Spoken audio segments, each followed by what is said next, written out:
I opened my iPad to look at my notes for like the talking points, and it's covered in my dead skin. Hey kids, did you like that cold open? Did you like that disgusting cold open? I just wanted to come here and just complain.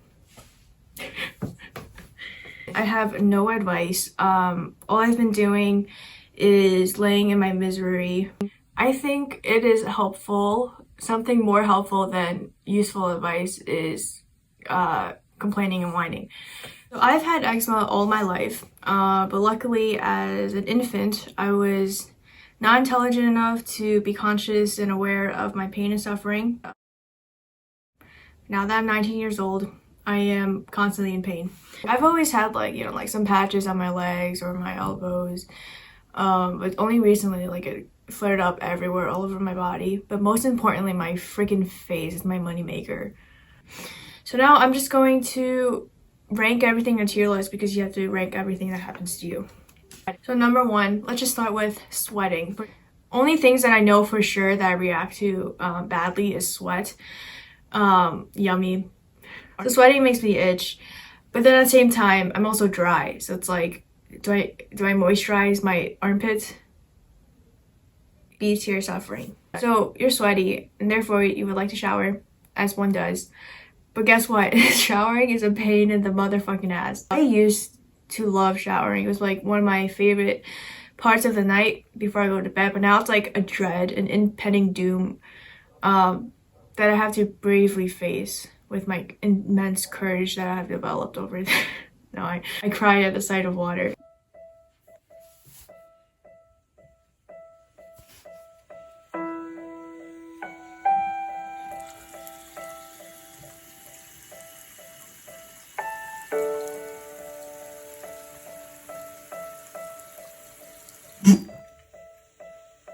Because water on open wounds is very painful for whatever reason, and I have open wounds like pretty much like the entirety of my body, so it's like a stinging needle, lemon squeeze. I describe things so well. A tier suffering. Sleeping. S tier. Not because it starts with an S, but mainly so. The thing that gets me is the only thing I love more than showering is sleeping. I sleep all the time.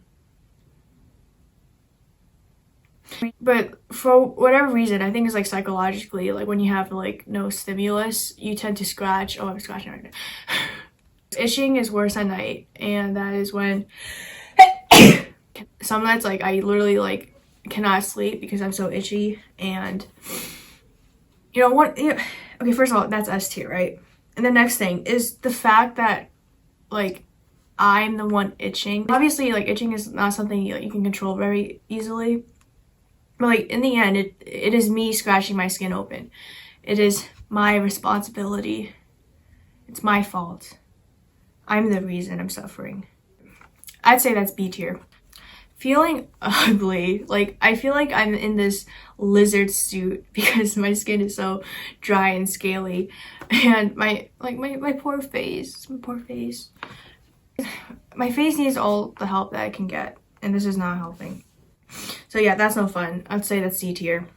Okay, the thing about eczema that has helped in that sense, in that regard, is that I've realized like how much prettier I used to be without eczema fucking up my face, which is I guess that's a pretty good thing. The fact that there's always something else to go wrong. So the first onset was that my face just became completely super dry. But then see that spot right there? It became that. So then it got a little better, you know, I went to a dermatologist and all. But then my lips became that. And then that got better with another visit. But then my eyes got swollen and my hands became this. S tier. Also, if any of you watched Joanna's video, you may have noticed this is the same exact topic as her last video. Yeah, it just goes to show it's a common disease. So like I don't have to be such a priss about it, but I am. To be serious for a minute, it really does like impact your mental health when you like have to deal with something like this. And I am super sensitive and predisposed to being depressed. So this is already, you know, not a great formula for having fun times. So that's probably the extent of how much I will contribute besides just complaining, which honestly I don't think I've done very well either. I don't express myself that much. So yeah, you're welcome. I'll give anyone who finds a cure a like and subscribe.